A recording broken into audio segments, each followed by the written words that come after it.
गौतम बुद्ध के समय में वैशाली राज्य में एक प्रसिद्ध गणिका रहती थी जिसका नाम अम्रपाली था।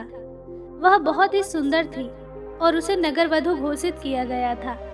नगरवधु यानी पूरे शहर की पत्नी। अम्रपाली इतनी सुंदर थी कि उसके महल के द्वार पर सदा सोने के रथ खड़े रहते थे।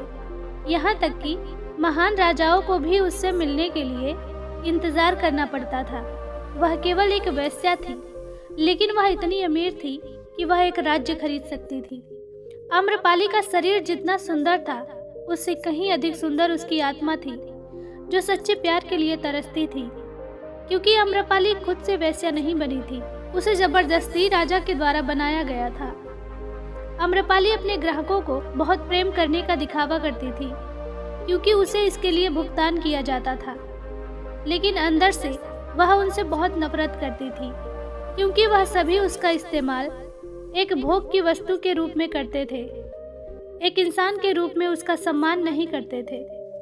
एक दिन आम्रपाली अपने महल के बालकनी में खड़ी थी। अचानक उसने अपने महल के सामने से एक युवा बौद्ध भिक्षु को गुजरते हुए देखा, जिसके पास कुछ भी नहीं था सिवाय एक भिक्षा पात्र के। लेकिन उसके पास जबरदस्त जागरूकता थी और लोगों को खुद की ओर आकर्षित करने की अद्भुत शक्ति थी। जब युवा बौद्ध भिक्षु ने ऊपर की तरफ देखा तो आम्रपाली उसे देख रही थी। युवा भिक्षु ने आम्रपाली की ओर देखते हुए बेहद सम्मान भाव के साथ आम्रपाली को प्रणाम किया। आम्रपाली एकटक उस युवा भिक्षु को देखती रही और पहली बार आम्रपाली के हृदय में प्रेम का उदय हुआ था, क्योंकि पहली बार किसी ने आम्रपाली को सम्मान की नजरों से देखा था। किसी ने पहली बार उसे इंसान होने का एहसास दिलाया था। आम्रपाली तुरंत सीढ़ियों से नीचे उतरी और बाहर आकर उस युवा बौद्ध भिक्षु के पैर छुए और कहा, भंते, कृपया आज के दिन आप मेरे मेहमान बने और मेरे महल में चलकर भोजन स्वीकार करें। आगे आम्रपाली ने कहा, कृपया आप मेरे निमंत्रण को अस्वीकार न करें, क्योंकि पहली बार मैंने किसी को निमंत्रण दिया है। मुझे हजारों बार राजाओं और सम्राटों द्वारा आमंत्रित किया गया है, लेकिन मैंने कभी किसी को आमंत्रित नहीं किया है। यह मेरा पहला निमंत्रण है, कृपया स्वीकार करें। युवा भिक्षु ने सम्मानपूर्वक आम्रपाली का निमंत्रण स्वीकार करते हुए भोजन ग्रहण किया। भोजन देने के बाद आम्रपाली ने कहा, भंते, आज से 3 दिनों बाद बारिश का मौसम शुरू होने वाला है, जो कि अगले 4 महीनों तक रहेगा। मैं आपको अपने घर में 4 महीने रहने के लिए आमंत्रित करती हूँ। आने वाले 4 महीनों के लिए यह महल आपका आश्रय होगा। मैं आपको पूर्ण रूप से आश्वस्त करती हूँ कि मैं किसी भी प्रकार से आपके ध्यान की बाधा नहीं बनूंगी, बल्कि मुझसे जितना हो सकेगा आपके ध्यान की सुविधाओं को सुगम बनाने का प्रयास करूंगी। दरअसल बौद्ध भिक्षु साल के 8 महीने गांव-गांव घूमकर बौद्ध धर्म का प्रचार करते हैं और बारिश के 4 महीने वह एक ही स्थान पर रहते हैं जहां उन्हें आश्रय मिल जाता है। युवा बौद्ध भिक्षु ने कहा, माफ कीजिएगा देवी, लेकिन इस विषय में मैं स्वयं कोई निर्णय नहीं ले सकता। मैं आपके प्रस्ताव के विषय में बुद्ध से पूछूंगा। अगर वह मुझे अनुमति देंगे तो मैं आपके महल में आश्रय अवश्य ग्रहण करूंगा। इतना कहकर वह बौद्ध भिक्षु वहां से चला गया। इससे पहले कि वह युवा भिक्षु बुद्ध के पास पहुंचता और आम्रपाली के प्रस्ताव के बारे में बुद्ध से कुछ बताता, उससे पहले वहां पर मौजूद अन्य भिक्षु बुद्ध के पास पहुंच गए और बुद्ध से कहा, आप उस युवा भिक्षु को रोकिएगा। आम्रपाली ने उसे 4 महीने रहने के लिए अपने घर बुलाया है। आम्रपाली एक वेश्या है और एक भिक्षु एक वेश्या के घर में 4 महीने रहे, यह सही नहीं है। इससे हमारे संघ में गलत संदेश जाएगा। बुद्ध ने कहा, कृपया आप लोग शांत हो जाएं और उस भिक्षु के आने की प्रतीक्षा करें।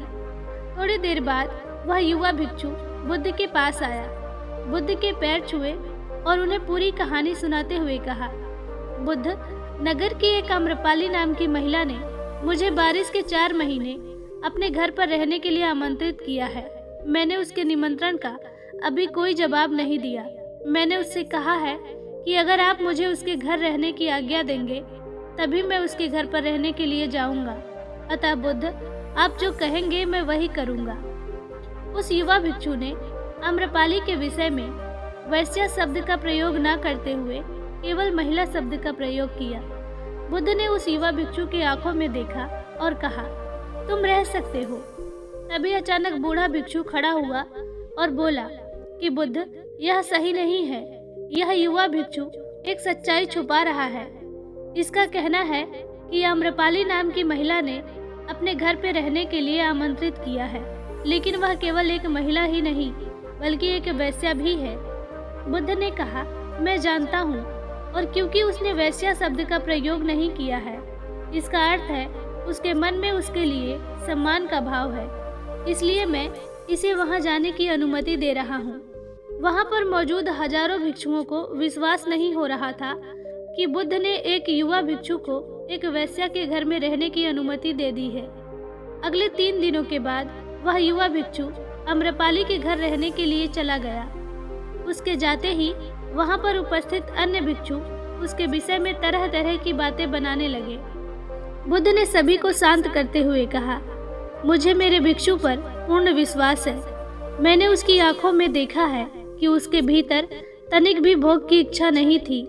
अगर उस भिक्षु का ध्यान गहरा है तो वह आम्रपाली के हृदय को परिवर्तित कर देगा, और यदि उसका ध्यान गहरा नहीं है तो आम्रपाली अपने शारीरिक आकर्षण से भिक्षु को परिवर्तित कर देगी। यह एक प्रश्न है ध्यान और शारीरिक आकर्षण के मध्य, जिसका उत्तर हमें 4 माह के बाद मिलेगा।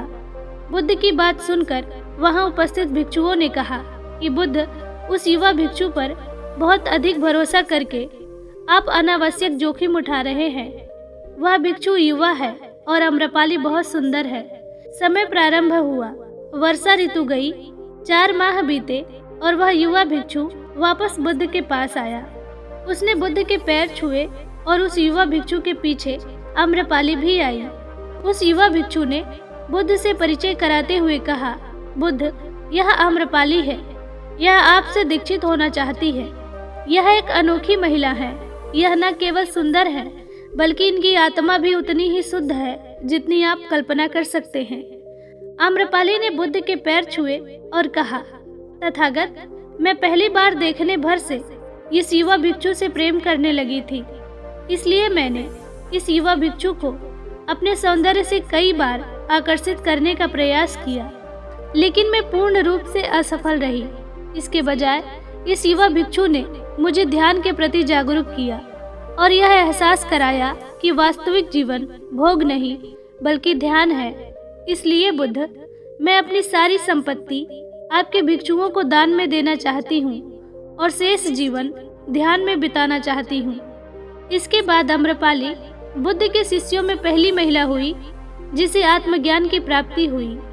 बुद्ध ने अपने संघ के सभी शिष्यों से कहा, यदि तुम वैश्याओं की संगति से डरते हो तो उस डर का उस वैश्या से कोई लेना देना नहीं है, बल्कि वह डर तुम्हारे बेसुध मन की उपज है, क्योंकि तुमने अपनी कामुकता को दबा दिया है और कामुक ऊर्जा को दबाया नहीं जा सकता।